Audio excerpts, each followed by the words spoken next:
Калі б вы пісалі асобную гісторыю Беларусі, якое месца ў гэтым еўрапейскім доме, на ваш погляд, займае Беларусь?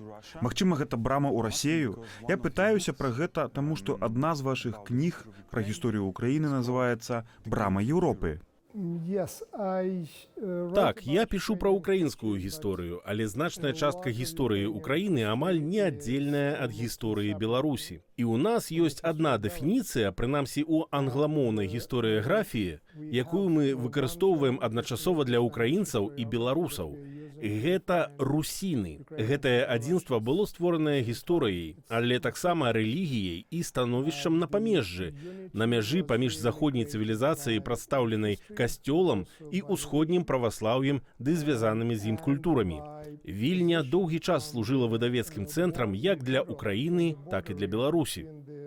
Культурная мабілізацыя вакол пытання царкоўнай уніі ў 16-17 стагоддзях стала культурным адраджэннем не толькі для украінцаў, але і для беларусаў. Таму на працягу доўгага часу мы мелі агульныя эліты, агульную гісторыю, агульныя выклікі і нават агульныя адказы на іх. І ў гэтым сэнсе Беларусь адыгрывала вельмі важную ролю ў многіх працэсах, якія праяўляліся і ва ўкраіне. Я пишу пра значэнне Кіева-Магілянскай акадэміі не толькі для гісторыі Украіны, але і для перанясення заходніх ідэй у Расею. Але ключавая асоба ў гэтым працэсе – Семён Полацкі. Калі паглядзець на мапу, Полацк не знаходзіцца ні ва ўкраіне, ні ў Расеі. Полацк у Беларусі. Такім чынам, Беларусь на пэўных этапах выконвала такую ж функцыю, як і Украіна. Была месцам, дзе многія заходнія ідэі ператвараліся ў форму прымальную і функцыянальную для культурнай прасторы, створанай усходнім праваслаўем. У гэтым і палягае падабенства.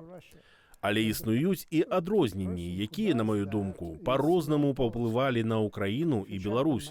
Украіна геаграфічна знаходзіцца ў іншым месцы. Калі Беларусь гэта перадусім пра рэкі, якія ў асноўным нясуць свае воды ў Балтыку, то Украіна гэта поўдзень і Чорнае мора. Стэп стварыў феномен, які стаў сапраўднай візітоўкай або вобразам Украіны – казацтва. Многія з тых, каго сёння называлі бы беларусамі, удзельнічалі ў фармаванні украінскага казацтва, таму што рэкі паўднёвай Беларусі ўпадаюць у Дняпро і вядуць туды, на поўдзень. Таму нават вытокі казацтва – гэта агульная з'ява. Але з часам казацтва стала ўжо феноменам Украіны і змяніла гісторыю Украіны ў такой ступені, у якой не змяніла гісторыю Беларусі, стварыўшы казацкую дзяржаўнасць і асобную незалежную эліту.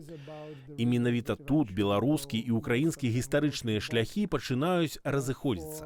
Працэс пачынае рухацца ў розных напрамках. Пачаткам гэтага разыходжання, безумоўна, стала Люблінская унія. Мы зараз знаходзімся ў Любліне, і калі паглядзець на мяжу паміж Вялікім княствам літоўскім і каралеўствам польскім, у тым выглядзе, у якім яна была сфармаваная ў Любліне, то яна была б вельмі блізкай да сучаснай беларуска-украінскай мяжы. У нас ёсць падабенствы, ёсць адрозненні, але я б, напэўна, сказаў, што Беларусь у такой жа ступені з'яўляецца брамай Еўропы, як і Украіна, асабліва ў тыя перыяды, якія я толькі што апісаў, у раннемадэрную эпоху. У 19 стагоддзі гэта змяняецца, у 20 стагоддзі таксама, але на працягу доўгага часу Украіна і Беларусь мелі агульную гісторыю. І ў гэтым сэнсе маю дэфініцыю можна ўжываць да абедзвюх краін. Беларусь часта прысутнічае ў вашых працах і выступах як важны, хоць і суседні кантэкст. У тым ліку і сёння. На вашу думку, у чым галоўная трагедыя і, магчыма, галоўная сіла беларускай гісторыі? Мы ўжо гаварылі пра метафару брамаў Еўропы. Ва ўкраіне гэтыя брамы Еўропы маюць тэндэнцыю то адчыняцца, то зачыняцца, у залежнасці ад абставінаў. У Беларусі ж яны ў асноўным адчынены, і яны адчынены з прычыну недахопу моцнай ідэнтычнасці і моцнай дзяржаўнасці. Украіна таксама пакутуе ад гэтых праблемаў. Але, як я ўжо казаў, там узнікае казацкая дзяржава, якая спрабуе адыгрываць уласную ролю. Яна стварае сваю эліту, якая пазней становіцца падмуркам украінскай нацыянальнай ідэнтычнасці ў 19 стагоддзі. Менавіта гэтыя людзі, прадстаўнікі казацкай эліты, якая гаварыла на той жа мове, што і насельніцтва, стварылі першыя гісторыі Украіны ў 19 стагоддзі, фармавалі мову, збіралі песні і гэтак далей. У Беларусі ж большую частку гэтай працы рабілі не тыя эліты, якія гаварылі па-беларуску. Таму я думаю, што галоўная праблема Беларусі — гэта недахоп сапраўднай суб'ектнасці. Я кажу пра гэта, таму што ведаю, наколькі сур'ёзна Украіна пацярпела ад недахопу суб'ектнасці, а Беларусь, верагодна, церпіць ад гэтага яшчэ больш. Калі вы не кіруеце ўласным лёсам, а за вас гэта робяць іншыя, тады здараюцца самыя розныя дрэнныя рэчы. Вы не кантралюеце сваю будучыню, і гэта той выклік, які мы маем сёння і які спрабуем пераадолець. Украіна цяпер знаходзіцца ў стане вайны, найгоршай вайны 21 стагоддзя. Але гэта не першая вайна на ўкраінскай тэрыторыі. Тут былі Першая сусветная вайна, Другая сусветная вайна, і ўпершыню украінцы ваююць за сябе, а не за нейкую іншую імперыю. Пра беларусаў сёння я не магу сказаць таго ж. Таму для мяне гэта і ёсць галоўны выклік, але я гістарычна аптымістычны і веру, што мы гэта пераадолеем. Беларускія і украінскія землі вельмі цесна звязаныя гістарычна. Рака Дняпро — гэта агульная рака для нашых народаў. Гэтая рака злучала Скандынавію і ўсходнюю рымскую імперыю на працягу многіх стагоддзяў яшчэ да таго, як узнікла Масква. Проста горад, а не сталіца будучай Расіі.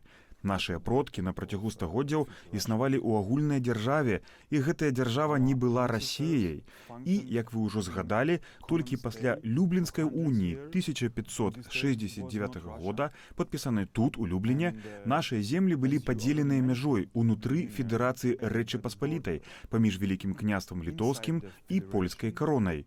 І Кіеў, як да гэтага, так і пасля гэтага, быў цэнтрам праваслаўных у Вялікім княстве літоўскім, а не Масква ці нейкае іншае месца. Чаму ж адбыўся гэты падзел напрыканцы 16 стагоддзя? Тая мяжа на поўначы, пра якую мы ўжо казалі, і якая была вызначаная паміж Беларуссю і Украінай у значнай ступені Люблінскай уніяй, праходзіла таксама па лініі падзелу старых княстваў. Паміж Украінай і Беларуссю знаходзяцца прыпяцкія балоты. Водныя межы могуць як раздзяляць, так і аб'ядноўваць. Балоты сапраўды стваралі цяжкасці для камунікацыі, гандлю і многіх іншых рэчаў. Арміі, якія ідуць з усходу або захаду, стараюцца абыходзіць прыпяцкія балоты нават сёння, не кажучы ўжо пра мінулае. А тэрыторыя на поўдзень ад Прыпяці ў выніку апынулася не толькі геаграфічна адасобленай, але і сутыкнулася з выклікамі, якіх не ведалі людзі, скажам, у Полацку ці Менску. І гэта быў стэп, і гэта былі качэўнікі стэпу.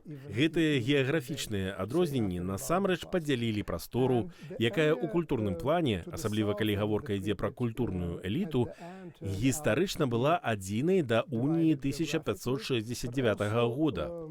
Безумоўна, мы можам указваць на асобных дзеячаў, польскіх каралёў, астрожскага, літоўскую эліту, якая спачатку прысутнічала на люблінскім сойме, а потым вырашыла яго пакінуць. Але ў аснове ўсяго гэтага ляжала геаграфія. Гэта адбывалася падчас вайны Масквы Івана Жахлівага супраць Вялікага княства літоўскага. У выніку гэтай вайны Вялікае княства літоўскае аслабела, і тады каралеўства польскае забрала гэтыя украінскія землі. Забрала, але гэта адбылося таксама і ў выніку фактычнага паўстання тых, каго сёння мы маглі б назваць украінскімі князямі на чале з Астрожскім супраць Вялікага княства літоўскага. Таму гэта не было толькі рашэннем навязаным зверху, гэта ішло таксама і знізу.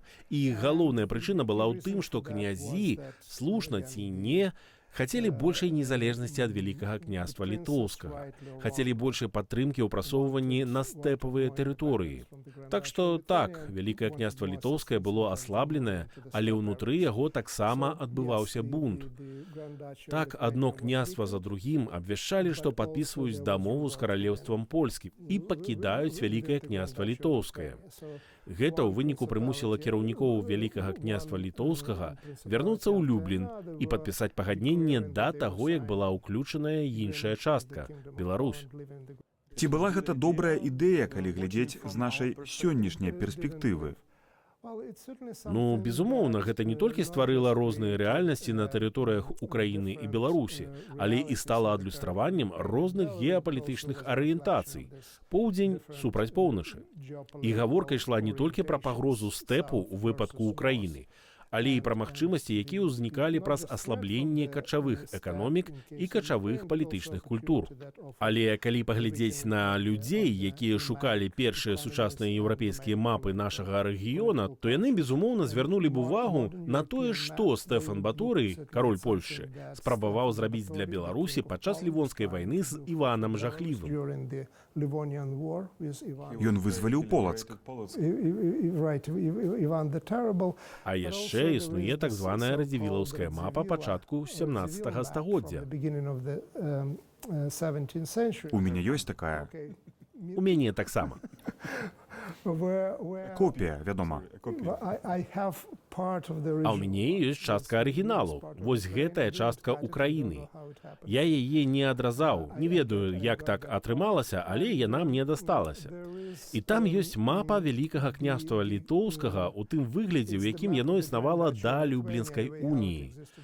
Таму там ёсць Кіеў, таму там ёсць Дняпро і гэтак далей.